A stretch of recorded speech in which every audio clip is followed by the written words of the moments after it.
And you know how we're going to pay for that?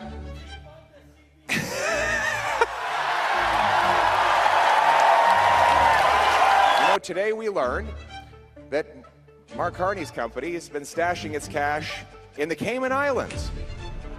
Now, we already knew about Bermuda. Now there's a second place. And so while he advised Trudeau to raise taxes on all of you, as Trudeau's economic advisor, he was stashing his corporate cash out of reach from Canadians. Oh. Lights out.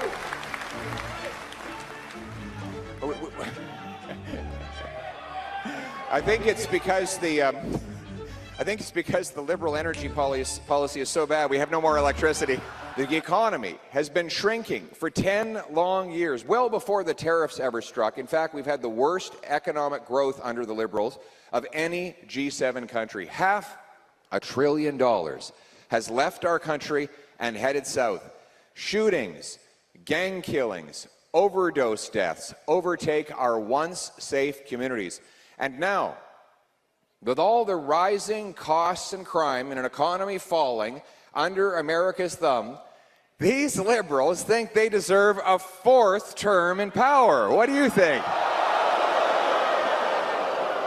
Cody was telling me many of these people have been in Cambridge have been crying on her shoulder, telling stories of how stressed they and their families are, just trying to make ends meet.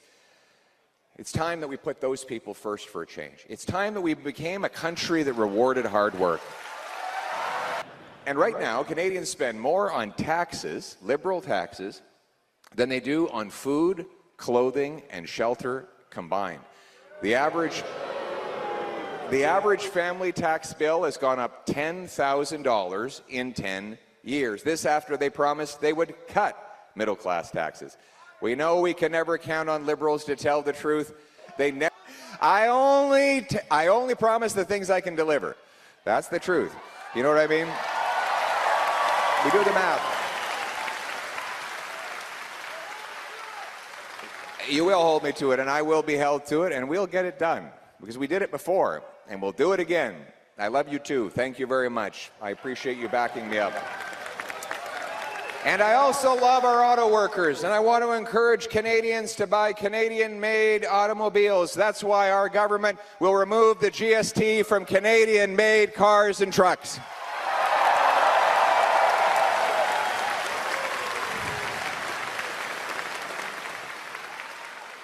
And then there's the carbon tax. Now, the Liberals want you to forget all about the carbon tax. They brought it in place. For 7 years, they charged it to you. They told you that the whole planet would go up in flames if you didn't pay more to fill up your minivan. They literally said anybody who was against the carbon tax was an arsonist. These were their words. And then Mark Carney, he did have one disagreement. He said that the carbon tax Trudeau put in was not high enough. It needed to go even higher.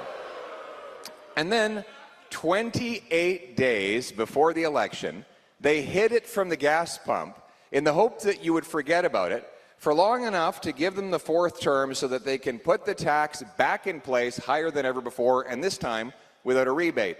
What's worse is Mr. Carney is also promising to increase the carbon tax on Canadian industry. This is one area where he and Trump share something in common. Both of them want to tax Canadian industries. Trump with tariffs, Carney with carbon taxes. I want neither. And that is why I will put Canada first for a change, and I will axe the tax for everyone, for everything, for good, for real, for a change. You know, today we learned that Mark Carney's company has been stashing its cash in the Cayman Islands. Now, we already knew about Bermuda. Now there's a second place. And so while he advised Trudeau to raise taxes on all of you, as Trudeau's economic advisor, he was stashing his corporate cash out of reach from Canadians. A Conservative government will put you and our country first. We will crack down on offshore tax havens to force everyone to pay their fair share so you can pay less. A third of the cost of every new home today in Ontario is direct taxes. Roughly another third is indirect government costs, delays, permitting, zoning, consultants, lawyers, lobbyists, and countless other expenses that all get passed on to the home buyer. So, my plan is to axe taxes, cut red tape, and build homes. And that means starting by axing the federal sales tax on new homes to save you up to 65 grand. The government has been rewarding municipalities who jack up these taxes and block homes from being built. I'll do precisely the opposite. I will require municipalities speed up permits, free up land, and cut development charges as a condition of getting federal infrastructure money. But there's more. That's the stick. If they don't permit 15% more home building per year, then I will be rolling back their federal money. The bureaucrats will then be getting paid the way home builders and real estate agents get paid, per home, right? So that will incentivize them to speed it up. But I'll also offer a carrot. And here's my commitment to all the municipalities. For every dollar you cut in building taxes, I will reimburse 50 cents from the federal government with the goal of bringing down the total tax burden on each new home by $100,000 so that you can afford a place to live for a change. Oh, lights out.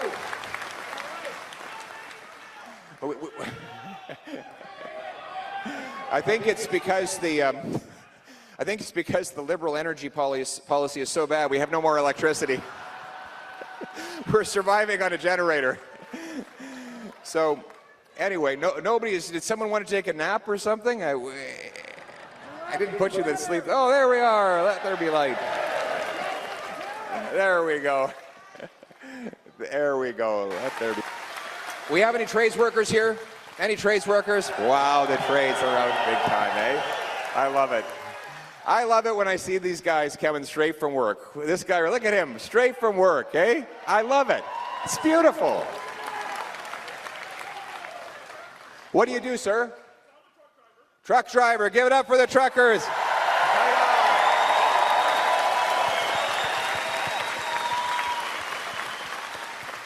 If you got it, a truck brought it, right? That's how it works. You can't. What do we got over here? What's this? We got a hard hat over there. What do you?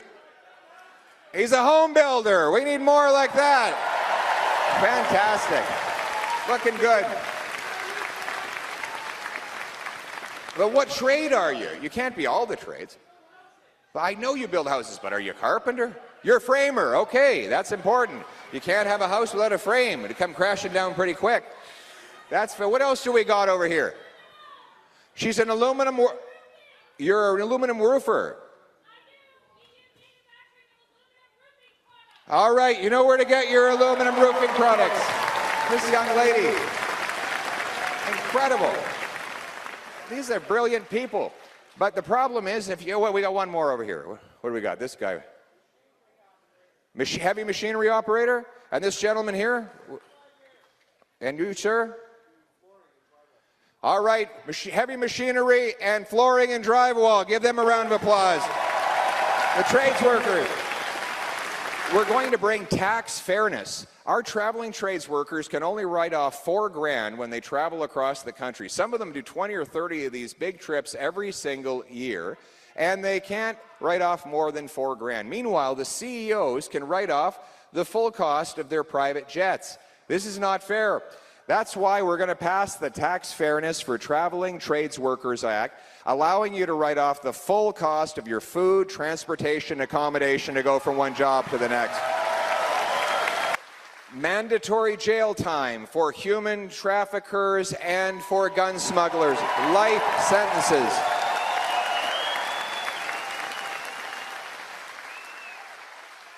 We will also pass a 3 strikes you're out law. Here's how it works. 3 serious offenses, you're never again eligible for bail, parole, probation, or house arrest. You have a minimum of 10 years and a maximum life sentence. 3 strikes, You're out. 3 strikes and you're out. The Liberals say, well, you have to build all these jails to accommodate them. Well, actually, it might surprise you to learn this, but the last time we did a big crime crackdown like this was under Prime Minister Stephen Harper. Yeah, great guy. Terrific man. And guess what? Crime went down by 25%. But you know what else went down? The number of people in jail. Now you might say, well, how does that add up? Tougher sentences, wouldn't that mean more people in jail? What actually happened was, first of all, the repeat offenders, they're in and out all day anyway. So you have to reserve a room for them.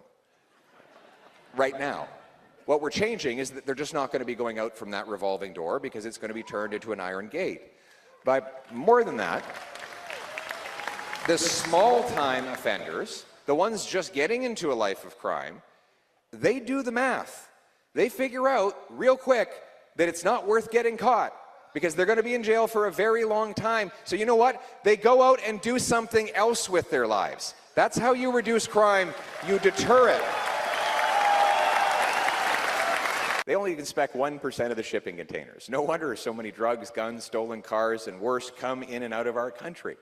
We're going to secure these incredible high-powered scanners that look right into the shipping container to figure out what's inside. I'm just a simple boy from the prairies, but I've got this idea. So imagine this. You've got a manifest that says that in the shipping container are widgets. But then you look at the scanner that the Poilevre government has bought you, and it shows that it's a beamer. You say, oh, maybe we should pull that box aside. And you pull the car out, you call the guy who's matched to the VIN, you say, were you planning to send your beamer to Turkey today?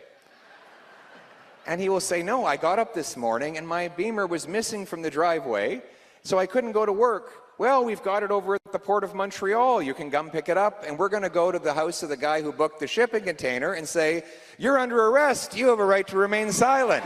Pretty simple idea. And you know how we're going to pay for that?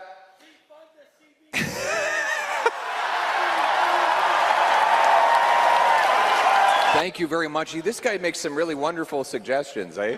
What a character. What a character.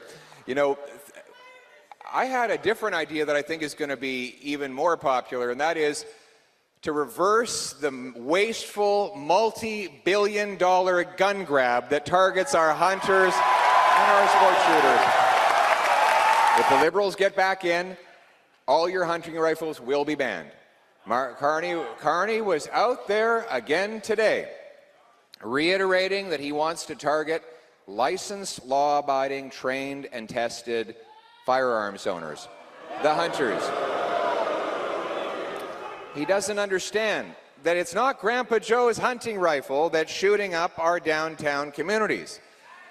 I want to protect Canadians from criminals. The Liberals want to protect turkeys from hunters.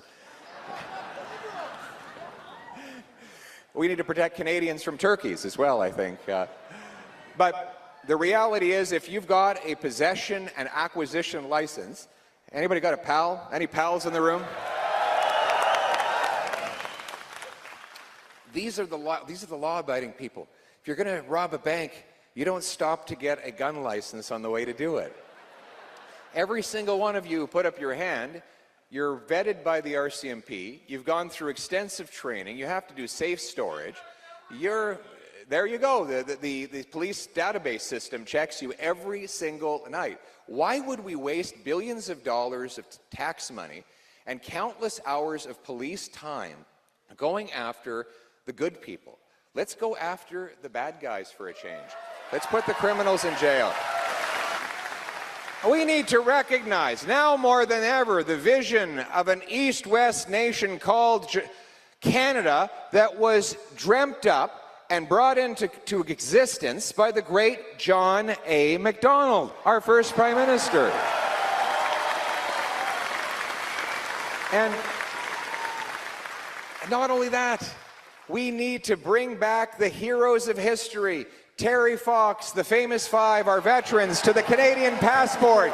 We are a nation of entrepreneurs and explorers, of artists and adventurers, of workers and warriors, of pioneers and patriots.